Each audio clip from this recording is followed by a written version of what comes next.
Alô, amigos. Começa aqui mais uma edição do podcast do Gente que Fala. Eu trago hoje para uma conversa que vocês vão, com certeza, gostar muito, o advogado Dr. Ariel de Castro Alves. Como está? Olá, Fausto, é um prazer reencontrá-lo, né? Acompanho seu trabalho há longos anos na área de comunicação. É um prazer estar aqui no Gente que Fala para podermos aí tratar de questões importantes da sociedade brasileira e aqui do estado de São Paulo, da capital paulista. Você é uma pessoa sempre muito admirada pelo seu trabalho com as crianças e com os adolescentes. Eu também acompanho o seu trabalho. Então, estamos em casa, os dois. Você é advogado há 25 anos. Isso, 26 já, 26 já? desde 2000. Membro das comissões de defesa dos direitos da criança e do adolescente da OAB de São Paulo e do Conselho Federal da OAB. É isso? Sim. Ex-secretário nacional dos direitos da criança e do adolescente do Ministério de Direitos Humanos. Ex-presidente do Conselho Nacional dos Direitos da Criança e do Adolescente. Presidente da Comissão de Adoção da OAB de São Paulo. História de dedicação sobre o direito da criança e do adolescente. Você tem muita história sobre isso, né? E é muito respeitado por causa disso. Que cidade você nasceu, Ariel? Eu nasci em Presidente Prudente, no interior de São Paulo. O calor né? de Gramado lá, né? Muito quente. Essa época é frio, porque o frio chega do Paraná e para primeiro lá, depois vem para cá. Mas é uma cidade muito, muito boa, né? Meu avô foi vereador, foi presidente da Câmara lá em Presidente Prudente. E minha família é de lá, né? Começaram em Andradina, depois Você foram passou a para infância lá? Presidente. Não, eu só nasci realmente. Eu nasci e vim para São Bernardo do Campo, Sim, porque meu pai veio trabalhar em São Bernardo do Campo. sim. Inclusive, meu pai faleceu no ano passado, mas Eu tenho isso aqui. Uhum. Luiz Roberto Alves. Isso, ele foi Foi professor. recentemente. Foi professor muitos anos, mais de 30 da ECA USP, da Escola de Comunicações e Artes da USP. Olha ele aí. Também foi vice-reitor da Universidade Metodista, onde ele trabalhou por mais de 40 anos, tem mais de 10 livros publicados aí, principalmente em questões relacionadas à comunicação, ao mundo do trabalho. Você teve uma escola, uma grande escola em casa, né? Sim, É? eu desde pequeno, desde criança, tive a oportunidade de conviver com Antônio Cândido, Florestan Fernandes, Paulo Freire, Marilena Chaui. Florestan, o pai ou o filho? O pai. pai. O filho eu conheço também, Sim. é meu colega, sempre falo com ele, mas Sim. com o próprio pai dele, um dos grandes Nomes, intelectuais nossa, sim. da história do De nosso muito país. respeito. Sim, que morava aqui perto da Assembleia Legislativa. É. Morava ali, acho que na Manuel da Nóbrega. Isso. A vida acadêmica sua, como foi? Foi aqui em São Paulo. Isso, eu fiz Direito na FMU, Faculdades Metropolitanas Unidas, ali na Liberdade, na Rua Taguá. Sim. E atualmente tenho um escritório lá próximo, na Rua Tabatinguera, que é uma rua conhecida ali do centro de São Paulo. Sim. Ao lado do Fórum João Mendes. Depois fiz pós em Direitos Humanos na PUC de São Paulo, que também é uma instituição de bastante referência. E ao mesmo tempo que eu estudava Direito aqui na FMU, eu já trabalhava na Assembleia Legislativa de São Paulo. Comecei lá com 18 anos de idade como assessor parlamentar do ex-deputado Wagner Lino, já falecido, Wagner Lino, lá sim. da região do ABC. Sim. Você que acompanha também o trabalho da Assembleia, da Câmara, deve ter conhecido. Conheci. E também trabalhei com o Renato Simões, que foi, Sim. por muitos anos, presidente da Comissão de Direitos Humanos da Assembleia Legislativa. Depois ele foi deputado federal, até recentemente ele era secretário nacional de participação popular no governo federal. Você nunca quis nenhum cargo eletivo? Não, não deu certo nenhuma candidatura até hoje, né, sempre fiquei mais em atuações técnicas, né, vinculadas a algumas gestões públicas aí que participei, que também foram poucas, né, fui secretário em São Bernardo do Campo, Então, você tem uma vida 2000 e pública muito longa sim. e com certeza seria eleito, né? Não sei, é difícil. O processo eleitoral não é fácil, não, mas é claro que a gente conhece muita gente, já viajei o estado todo, muitas palestras aí pelo interior, tenho uma atuação grande em São Bernardo do Campo, que é a cidade que eu sempre residi, né, que sempre estive vinculado, e também trabalhei na Assembleia Legislativa por 10 anos em assessorias das comissões de direitos humanos, de Será que você não vai CPIs. ser candidato esse ano, não? Não, esse ano não vou ser, não nem dá Não. mais tempo de se inscrever. Ah, você não Não, está em nem me partido. inscrevi, não vou ser não, mas um dia pode acontecer. Até hoje não deu certo e a gente sabe que o mundo político é um mundo muito difícil, muito complicado, É, né? Eu sempre é. falo que a pessoa para se candidatar muitas vezes tem que acender uma vela para Deus, outra para o É. diabo. Eu, em 92, me meti a ser candidato a vereador lá em Santa Marta também. Você lembra, não sei se você lembra disso, o Silvio Santos fez uma convenção, ele queria ser prefeito, o partido dele.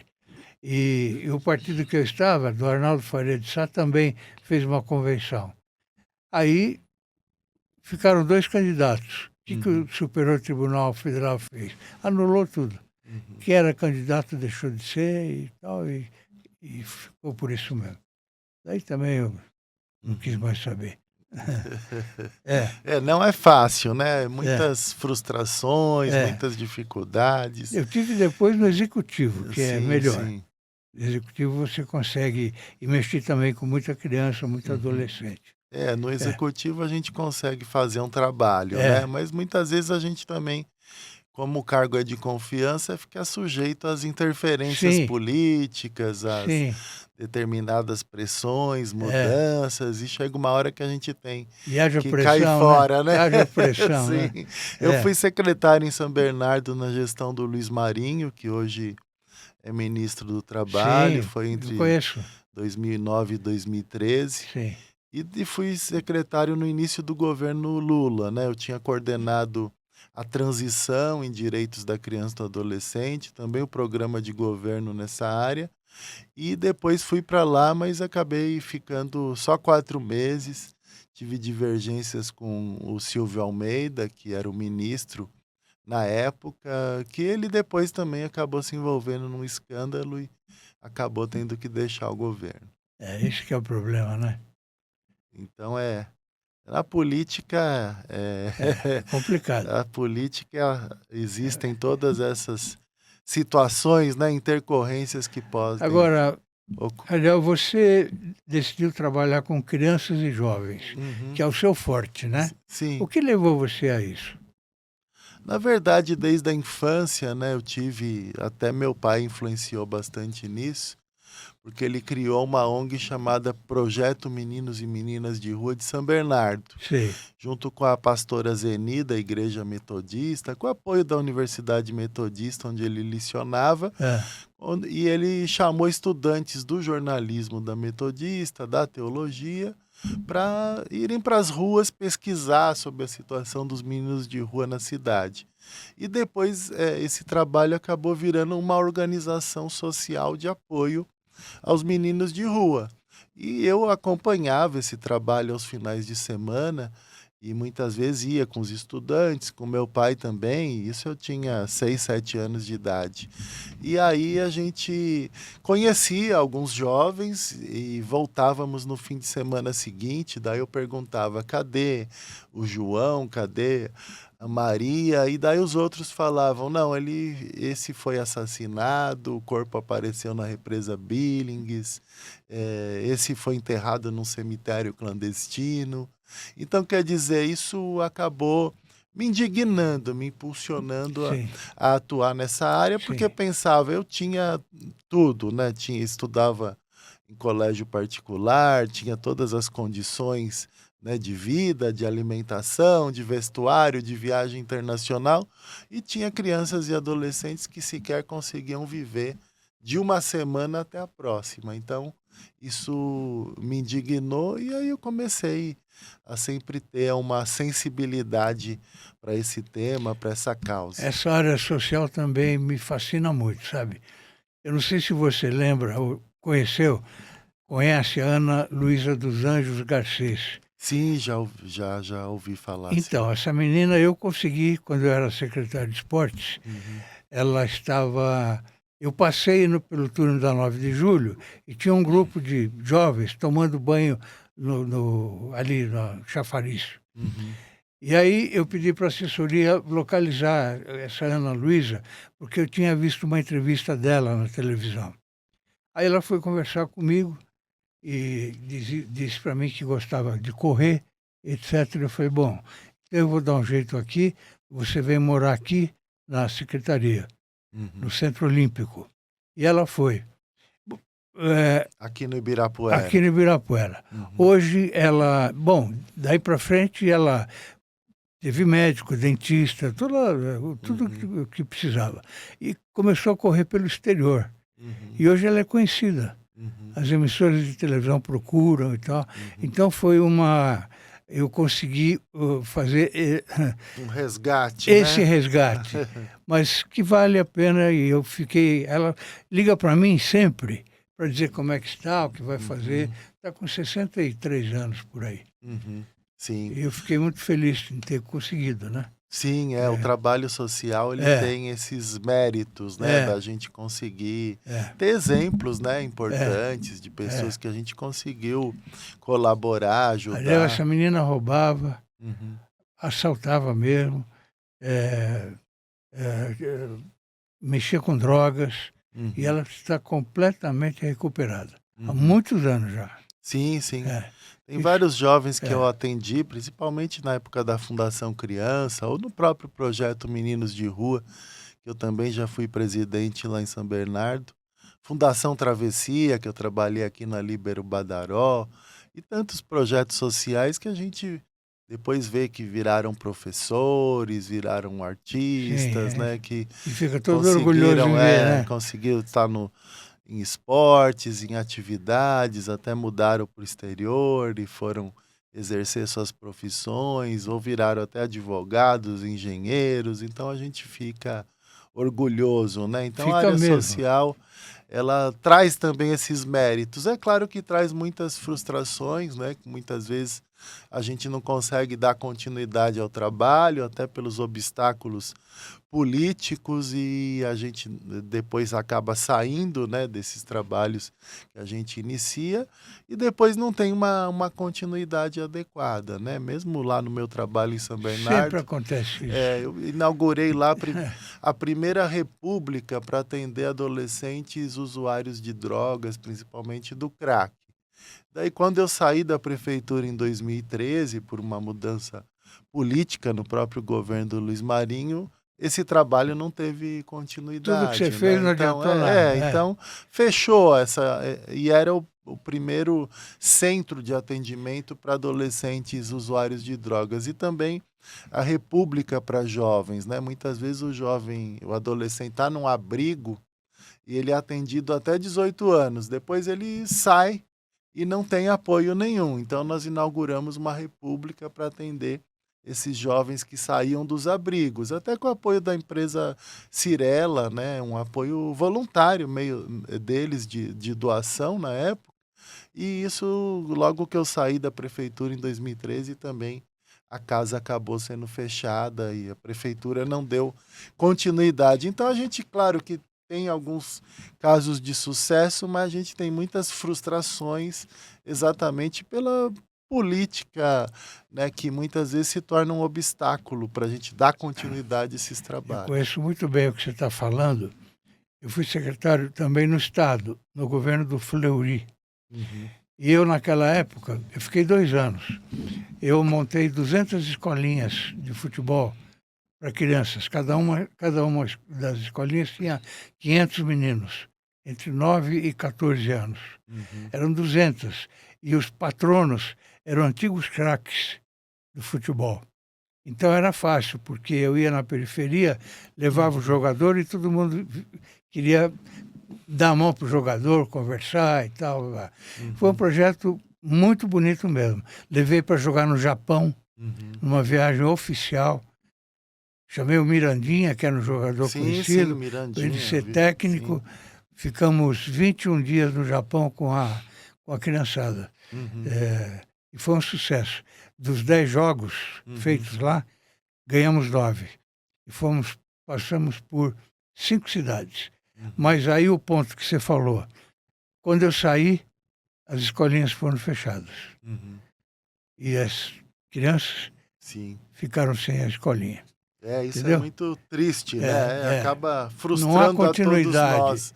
Frustra principalmente quem é atendido, né? Nós ainda vamos manter nossa vida, nossas atividades profissionais, mas quando frustra a situação de uma criança pobre, pode ser a diferença dela estar sendo jogada para o crack, para a situação de rua, para a morte, para ir para uma unidade da FEBEM. Isso que eu estou te falando foi em 93, 94. Então, hoje eles estão com idade já. Também deve ter advogado no meio, jornalista, sei lá. Aí eu não perdi o contato, né? Mas tem aqueles que também devem ter ficado desatendidos com a Sim, descontinuidade. Com certeza. E que foram para um mundo... Com certeza. Pegaram o caminho errado. Da exclusão, né? Da marginalidade. Pegaram o caminho errado, é isso mesmo.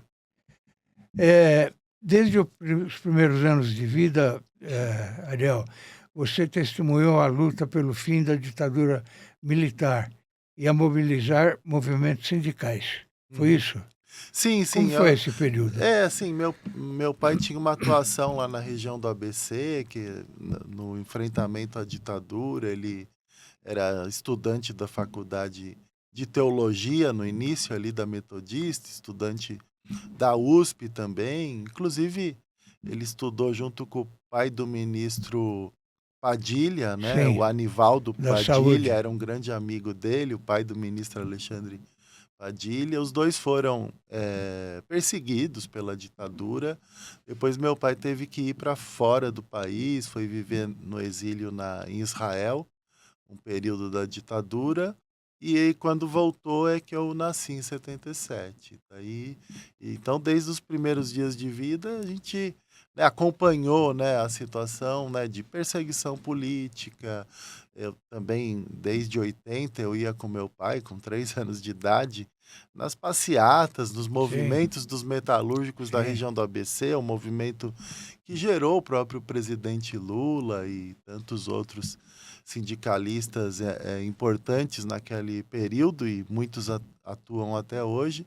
E então acompanhei, né, aquelas incursões do Exército, da tropa de choque da Polícia Militar. Meu pai corria comigo no colo diante das bombas, dos tiros de bala de borracha. Então é algo que fez parte de toda a minha infância, né? E às vezes que meu pai tinha que sair de casa porque a polícia estava atrás, em razão da atuação dele como intelectual, como estudante, contra a ditadura. Então a gente acompanhou isso desde o início. E depois... Você é filho único?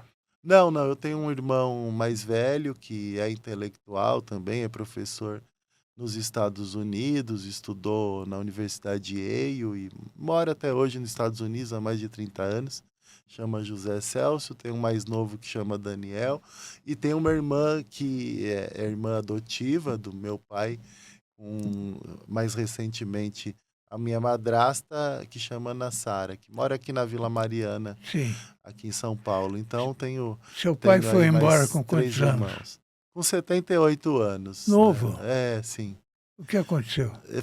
Teve um câncer de próstata, né? Mas que acabou sendo reconhecido tardiamente, né? Mas mesmo assim se tratou por 10 anos, muito bem tratado no Hospital Albert Einstein, no Beneficência Portuguesa, mas chegou um momento que a situação foi se complicando, né? Então a claro gente que não aceita muito isso, né? Todos nós estamos sujeitos, né, a essas situações. Eu tenho um filho que chama Gael, de apenas 7 anos, que inclusive herdou os olhos azuis do meu pai. Sim. Então eu tenho que cuidar dele, né? A gente não pode desistir da vida, a gente sabe dos percalços, Sim, das sim. dificuldades, que a gente perde familiares, É filho único, amigos. o seu? O meu é filho único, sim. Tá certo. E que mora comigo, inclusive, lá em São Bernardo do Campo, e a mãe dele mora aqui em São Paulo. É separado. Isso. Nos anos 80, seu pai trabalhava com a educação de crianças em situação de rua no ABC. Você falou aí, a entidade chamava Meninas e Meninos. Isso. A quantidade de crianças em situação de rua hoje mudou muito? Mudou, infelizmente, piorou, né, a Piorou, né? situação. Aqui em São Paulo, por exemplo, nós temos na capital quase 4.000 crianças e adolescentes vivendo nas ruas. 4.000? Quase 4.000. 1.500 estão na primeira infância, de 0 a 6 anos de idade. Isso é uma pesquisa de 3 anos atrás, feita pela Prefeitura Municipal. Provavelmente o quadro agora se agravou, né? Aqui na capital paulista, nós temos números da própria assistência social, através do chamado CAD único, que chega a 80.000 a população de pessoas em situação de rua, né? Você que transita aqui em São Paulo, que conhece a realidade do nosso centro, sabe o quanto essa demanda tem aumentado muito. E a situação do nosso centro da cidade, né? A gente tem visto agora o reforço do policiamento, algumas melhorias ali na Praça da Sé, porque eu tenho escritório ali, transito bastante. Melhorou um pouquinho? Melhorou um pouco, mas a situação é muito caótica em razão também de uma grande quantidade de população de rua, falta de inclusão dessa população, né? Então, é um dos problemas mais graves de São Paulo. Muitos não querem ir, né, para o abrigo, né, Ariel? Sim, muitos recusam. Sim, existem muitas situações de doenças mentais, né? Então acaba tendo uma resistência, por isso que nós temos que ter equipamentos adequados de saúde mental, desde as situações que demandam uma internação, às vezes até uma internação obrigatória, compulsória, e também aqueles atendimentos de centros de apoio psicossociais, que depende da pessoa comparecer voluntariamente. Tem muitas situações de drogas também que envolvem questões de saúde mental, que exigem um atendimento da saúde pública.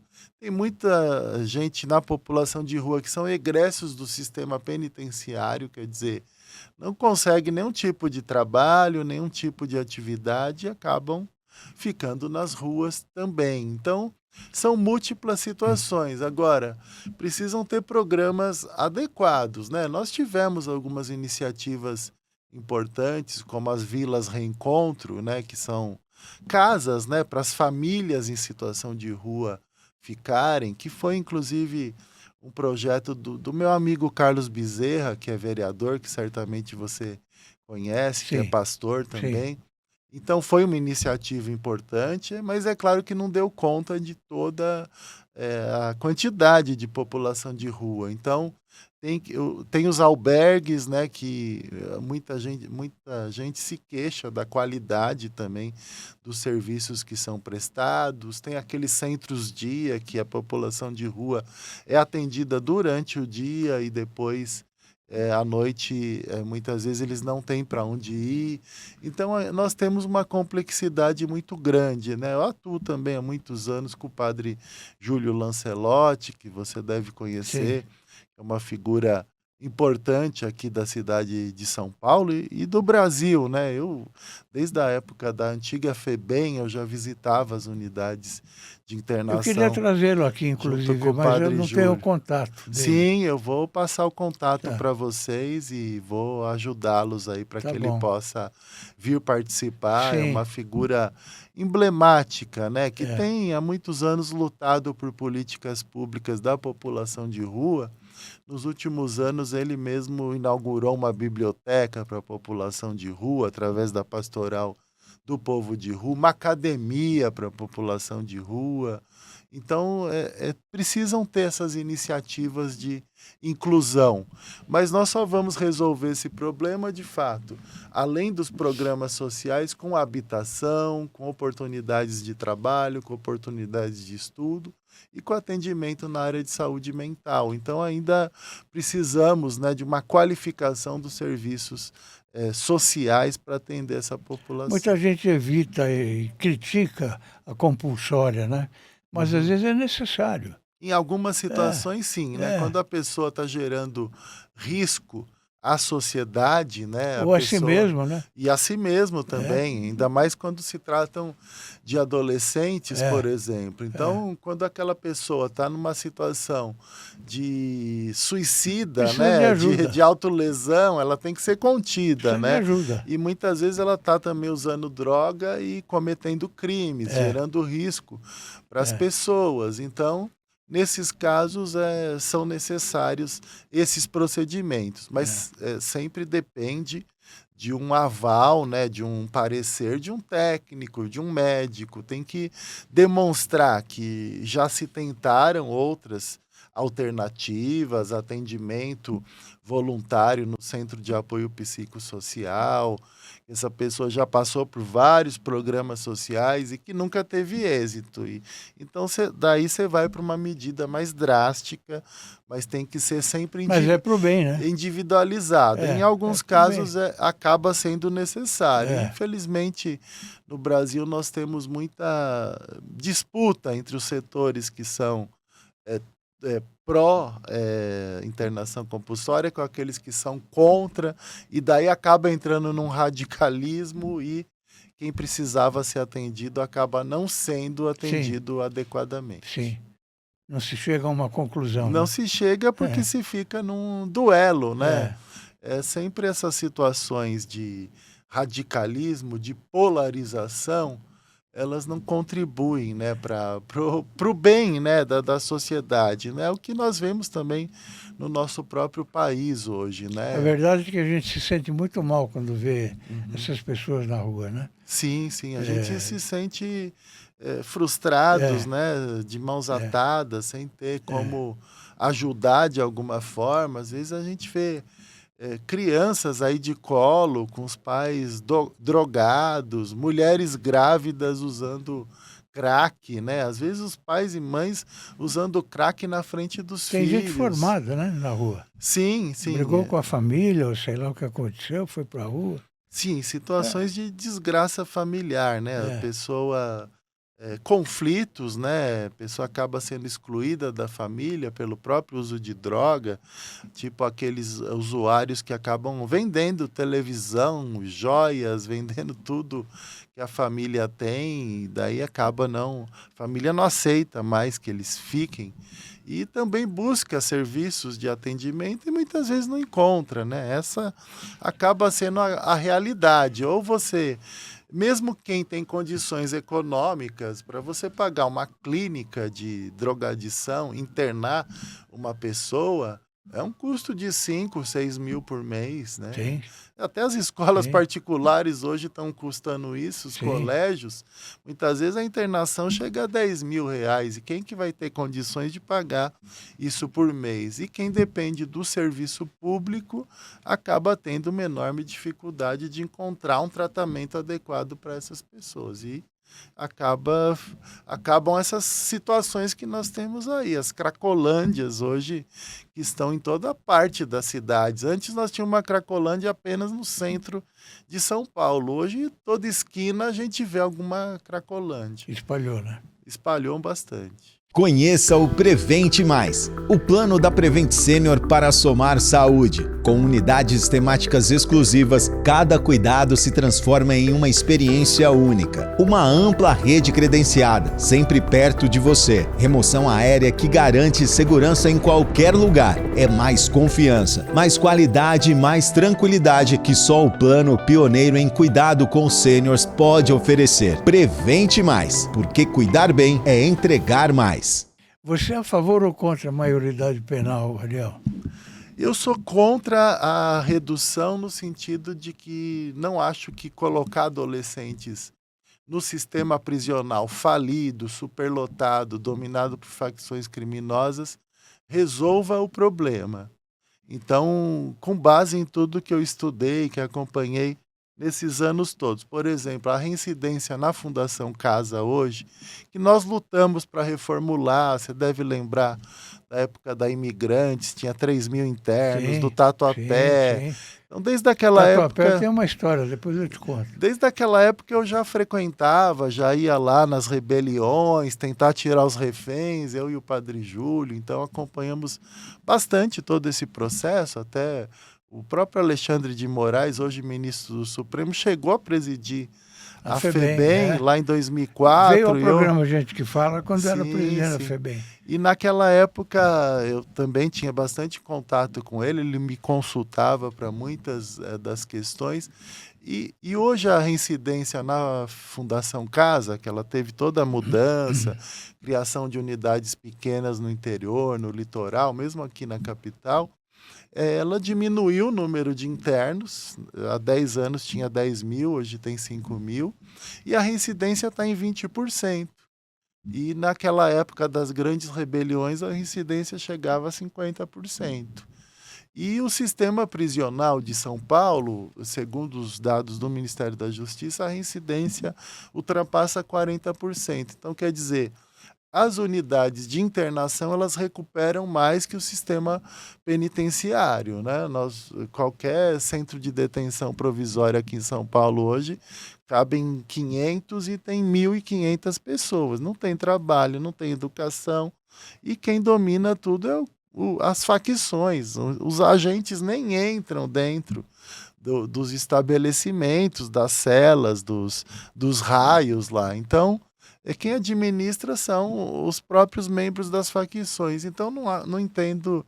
Eu entendo que esse sistema prisional que está aí, ele só vai tornar esses adolescentes muito piores. Mas, por outro lado, tem propostas, uma é do senador Contarato, de ampliar o tempo da internação. Eu acho que o que mais a população critica é de ter uma internação de até 3 anos, né? Principalmente quando adolescentes cometem homicídios, cometem crimes hediondos, estupros de crianças, como tivemos aqui em São Miguel Paulista recentemente, um caso terrível, 2 crianças de 10 e 7 anos sofreram estupros de adolescentes junto com adulto.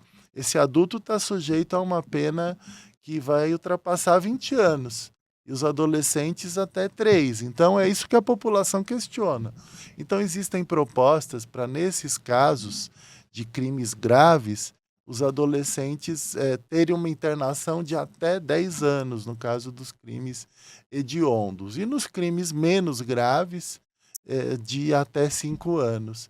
Então, eu entendo que propostas assim podem ser mais adequadas porque elas vão manter esses jovens nas unidades da Fundação Casa e no Brasil todo nas unidades de internação. E cada caso é um caso. Que recuperam de forma mais adequada. Agora, tem aqueles casos de o adolescente que tem problema psiquiátrico e que a periculosidade dele pode não cessar. Você deve lembrar do caso Champinha, você deve conhecer o Dr. Ari Friedenbach, que é foi vereador. Um amigo meu, inclusive. No começo ele era a favor da redução da maioridade, e depois nós fomos debatendo, conversando, e ele mudou de ideia. Hoje ele é contra também, e ele entende assim como eu. Tem que manter esses adolescentes nas unidades de internação, mas por um tempo maior de internação do que esse limite de 3 anos do Estatuto. E no caso daqueles adolescentes com problemas psiquiátricos e que a periculosidade não cessa, depende, claro, dos pareceres dos psiquiatras, dos peritos. O Champinha está há mais de 20 anos, cumprindo uma internação psiquiátrica. Ele começou como adolescente. Então, hoje em dia, a lei ela já foi mudada para isso. O Estatuto da Criança e do Adolescente ele já permite que você, da internação de adolescente, se transforme numa internação psiquiátrica, dependendo dos pareceres dos peritos de que esse jovem não tem mais condições de voltar à sociedade. Isso é sempre reavaliado. Você não acha que a ECA precisa ter uma reformulação? Se atualizar mais? Sim, essa é uma das propostas, né? Porque o mundo mudou, né? Sim, essa ampliação do tempo de internação, que inclusive não é uma proposta de um senador de direita, é uma proposta de um senador de esquerda. Sim. O senador Fabiano Contarato foi delegado no Espírito Santo, é um senador do PT, que está propondo ampliar o tempo de internação. Então, quer dizer, ele não é a favor da redução da maioridade, mas ele propõe uma solução alternativa. Então, essa seria uma mudança do ECA. Mas você deve ter visto que o Estatuto ele mudou recentemente, o próprio Estatuto da Criança e do Adolescente digital, ele representa essa mudança. Ele é uma mudança no Estatuto para se adaptar aos tempos atuais. Quando o Estatuto da Criança surgiu lá em 90, e você certamente acompanhou essa época, logo após a Constituição, a gente nem pensava que a gente teria internet, não é verdade? Claro, claro. A gente nem pensava que ia estar gravando um podcast, sim, né? Sim. Então nós não tínhamos essa potência toda da internet, da informática que nós temos hoje. E o ECA vem se atualizando diante dessas demandas, né? O Estatuto Digital, ele traz questões muito importantes, como as empresas são obrigadas a bloquear conteúdos pornográficos, conteúdos que incitam automutilação, suicídio, situações de cyberbullying, né, quando as pessoas são perseguidas por meio da internet, situações também de stalking, né? Então, crimes de ódio na internet, todas as situações aí que podem gerar, né, incitam violências. Até o suicídio, né? Sim, suicídios, violências. Nos últimos 10 anos no Brasil, os suicídios de adolescentes, eles aumentaram em quase 50%. Então, isso tem relação com a internet. Esses próprios crimes sexuais também são incitados pela internet. Você deve ter visto que um dos jovens lá do estupro coletivo de Copacabana, que foi outro caso que chocou o Brasil esse ano também, ele compareceu na delegacia com uma camiseta, não se arrependa de nada. Esse é um lema que está na internet, nesses grupos de misoginia, nesses grupos que defendem que mulheres são objetos, que não devem ter direito a nada. E isso tem impulsionado uma escalada de violência contra as mulheres, contra as crianças e adolescentes. Então, nós temos que nos preocupar com isso. E o ECA Digital veio ser uma primeira resposta, né? Para a sociedade ter instrumentos, né? As empresas não podem só lucrar com os direcionamentos, impulsionamentos, visualizações. Elas têm que bloquear determinados conteúdos que são criminosos, principalmente tratando de crianças e adolescentes que, pela Constituição, têm uma proteção especial, uma prioridade. Então, por isso que a lei determina o bloqueio, remoção dos conteúdos, e a Polícia Federal tem que receber todo o material que foi postado para investigar os responsáveis por essas postagens criminosas. E os pais e mães também são obrigados a controlar o que os seus filhos estão consumindo, interagindo. Esses jogos online hoje em dia são perigosos. Nós temos jogos aí que incentivam o tráfico de drogas, que incentivam a exploração sexual infantil e que colocam em contatos adultos com crianças. Às vezes adultos se passam por crianças, começam a interagir nesses jogos, marcam encontros depois, na saída da escola. Isso pode gerar um desaparecimento, um assassinato, um estupro. Então, nós temos que nos preocupar com todas essas situações. Você falou que tem um filho de 7 anos. Isso. Como é que você se comporta com isso em relação ao menino? Sim, a gente está sempre orientando, instruindo, né? Ele também... Observando, ele sempre acompanha minhas entrevistas também, mas a gente tem uma questão de um vício hoje que foi gerado por esses equipamentos, né? E às vezes até a nossa comodidade em determinadas situações. A gente sabe que os momentos que a gente tira o celular dos filhos, começa uma bagunça danada, Sim, né? Vai mexer nos sim, brinquedos, sim, vai jogar bola dentro de casa, sim. né? Vai bagunçar tudo. Então, muitas vezes isso gerou uma certa comodidade das famílias, né? A pessoa vai trabalhar, vai fazer uma gravação, daí coloca o celular na mão do filho para ele ficar ocupado, porque ali você não vai Como se fosse ouvir uma zona de conforto, né? uma zona de conforto. É. Então, é claro que em casa eu tenho essas mesmas vivências, né? Mas a gente tenta limitar para ter outras atividades, né? Para brincar, para poder ir na quadra do prédio, para poder ir na brinquedoteca. A gente vai tentando limitar, mas hoje realmente é muito difícil. Nós temos que pensar, né, dos malefícios que esses equipamentos estão gerando para as novas gerações. Ariel, a gente está mostrando aqui, o nosso grupo tem a Orbis News, que é só de artigos. Eu já entrei em contato com você uma vez. Eu já escrevi 2 vezes. Então, volta a escrever. Você sempre tem assuntos bons, eu sei. Sim, sim. Eu publico com muito prazer, viu? Legal, Claro muito que obrigado. Agradeço que você bastante. quiser.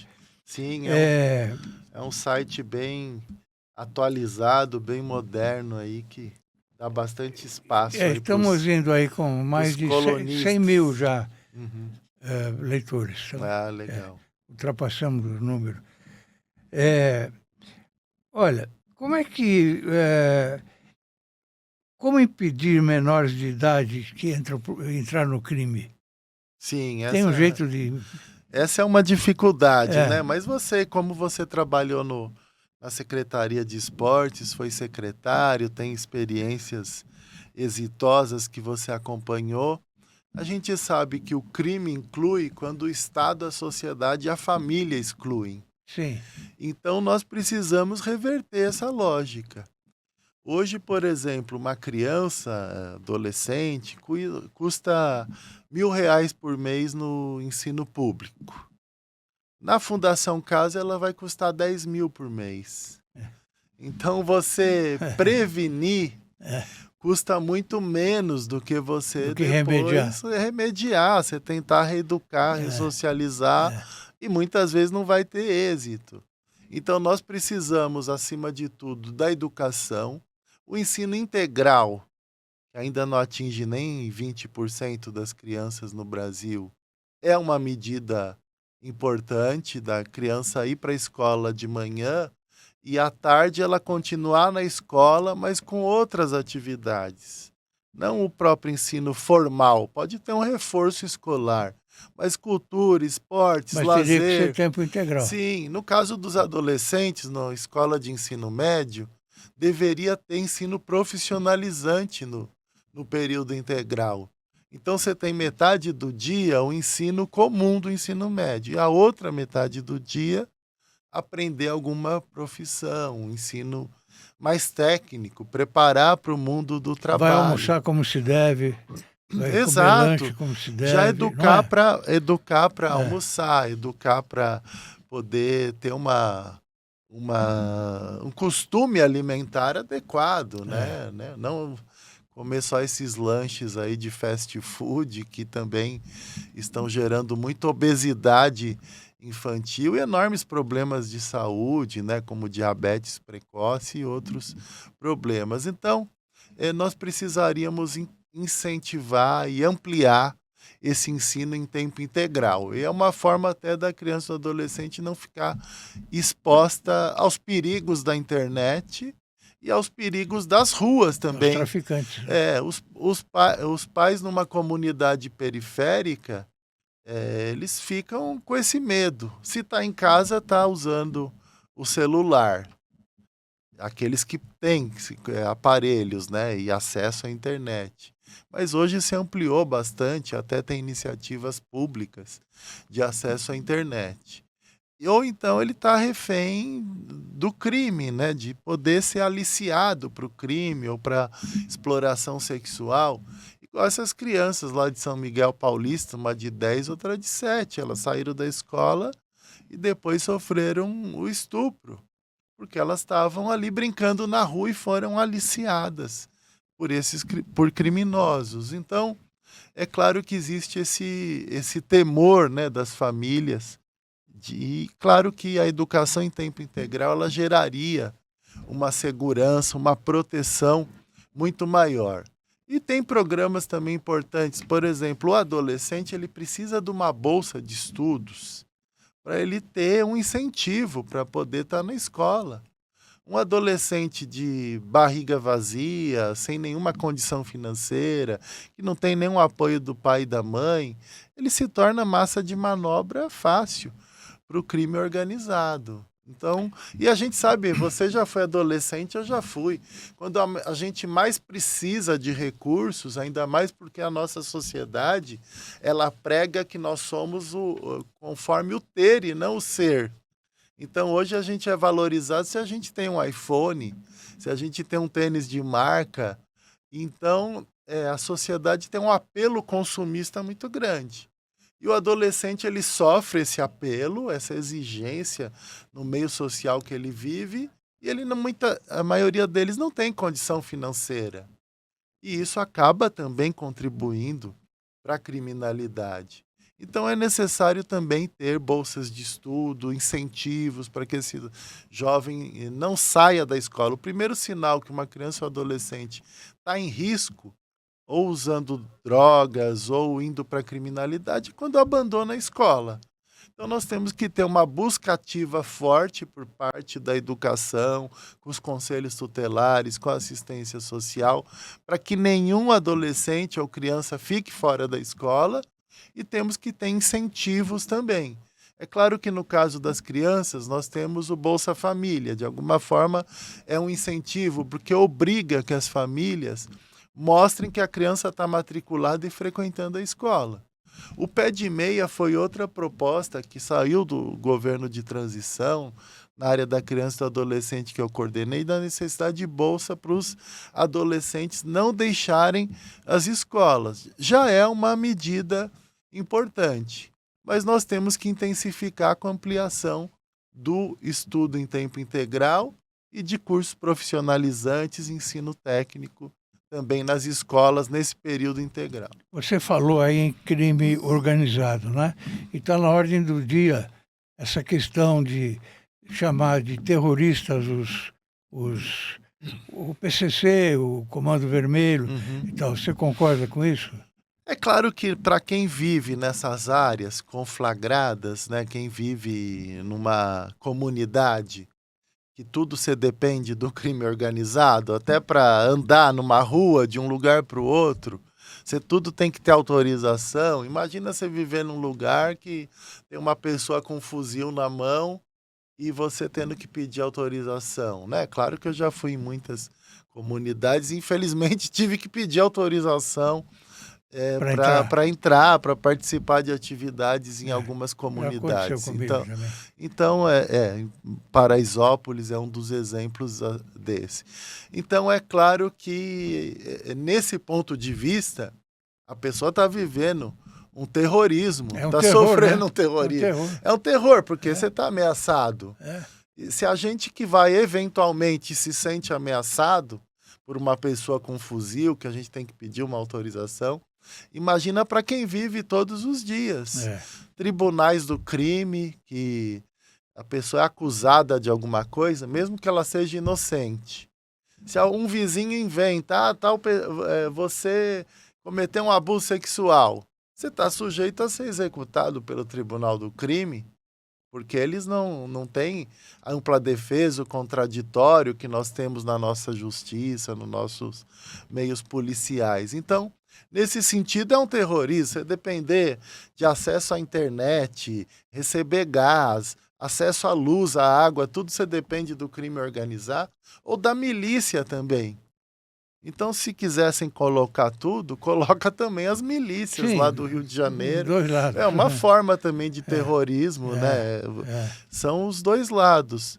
Agora, não existe crime organizado sem corrupção policial. Essa é uma realidade também. Infelizmente. E às vezes até judicial também, né? Nós temos visto também Sim, várias mazelas do sim, nosso próprio poder judiciário. sim. Então, o crime organizado ele se dá quando o Estado está desorganizado e quando agentes do Estado estão aderindo ao crime também, estão recebendo dinheiro para facilitar a situação. Nós vimos recentemente aquele rapaz que foi executado no aeroporto, ali envolvia, ele estava escoltado por policiais, estava ameaçado também por policiais, envolvidos com o crime organizado. Ali lembrou muito a máfia italiana, né? Sim, Que sim. agia dessa forma, né? Sim, vimos casos recentes que até oficiais da rota envolvidos com o crime organizado, que é a tropa de elite da polícia. Então, o crime organizado chegou a tudo, né?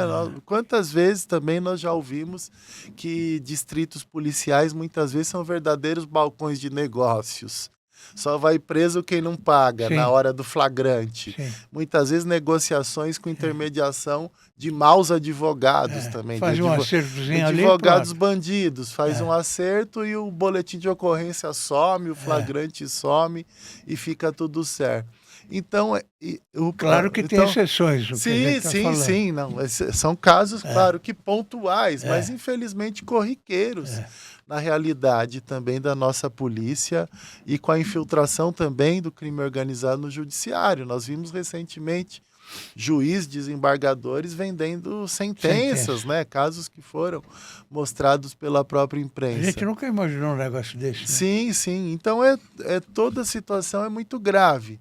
Agora, no aspecto constitucional, legal, até internacional das convenções, o terrorismo é quando existe uma intenção política, muitas vezes ideológica, muitas vezes religiosa, como a atuação da Al-Qaeda, do Osama Bin Laden, como aqueles grupos terroristas que atacam Israel, como aquele que provocou aquele assassinato das pessoas.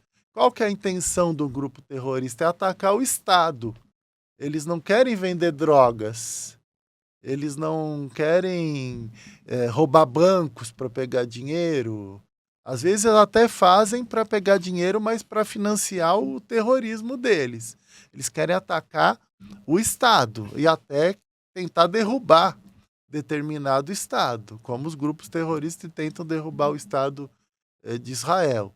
Então, nesse conceito, o Comando Vermelho e o PCC não se encaixam, porque o que eles querem? Eles querem manter o tráfico de drogas. Eles, inclusive, estão diminuindo essas ações mais violentas, né? Você deve lembrar do 2006, lá do maio, né? Do salve geral, de todos aqueles ataques. Sim, aquele momento parecia um terrorismo, porque eram ataques contra os agentes do Estado. Morreu muita gente. Mas a finalidade quase 500 pessoas morreram entre os policiais e a sociedade civil. Então, mas o conceito de terrorismo não se encaixa nesse caso das organizações. Então, é claro que existe o temor de prejuízos ao Brasil. Né? O próprio promotor Lincoln Gakia, que tem combatido esses grupos, o crime organizado, principalmente o PCC aqui em São Paulo, ele não concorda com essa classificação dos Estados Unidos. Isso pode gerar dificuldades de cooperação internacional, porque Estados Unidos pode generalizar e achar que todas as nossas polícias são vinculadas também a esses grupos, são coniventes, e isso pode gerar dificuldades de manter uma cooperação internacional. E além dos problemas que pode gerar na economia. O próprio PIX pode acabar sofrendo retaliações. Se tiver alguma denúncia, mesmo que não comprovada, estão usando o Banco Itaú, o PCC e o Comando Vermelho estão lavando dinheiro usando o Banco Itaú. Daí gera retaliações dos Estados Unidos contra o Banco Itaú. Então isso pode gerar graves problemas econômicos também com relação ao nosso país. Infelizmente, Ariel, a gente tem horário no programa e chegamos ao final. Nossa conversa está muito boa, super agradável. Eu agradeço muito a sua presença. Gostaria muito que você escrevesse para o portal, e para a gente ficar mais próximo, inclusive, tá bem? Sim, eu que agradeço o seu convite, da equipe aqui da produção do programa Gente que Fala, sempre à sua disposição. Vou voltar a escrever também no Orb News e estamos aí sempre juntos aí caminhando para uma comunicação comunitária, né? Que as pessoas possam refletir sobre os O temas. que a gente quer é o bem geral Sim, da população, não é? hoje em dia nós vemos muita superficialidade, Isso, né, na comunicação, ainda mais em redes sociais, Isso. e as pessoas muitas vezes incentivando o ódio. Então, é importante espaços como esse Isso que precisa acabar. geram uma reflexão É, para a sociedade, né? Exatamente. Obrigado pelo convite Imagina. e sempre o meu apreço aí a todo o seu trabalho e a sua história. Obrigado. Foi um prazer recebê-lo. Prazer o meu. Ao amigo espectador, aqui fica também o meu muito obrigado. Até breve. Fiquem com Deus.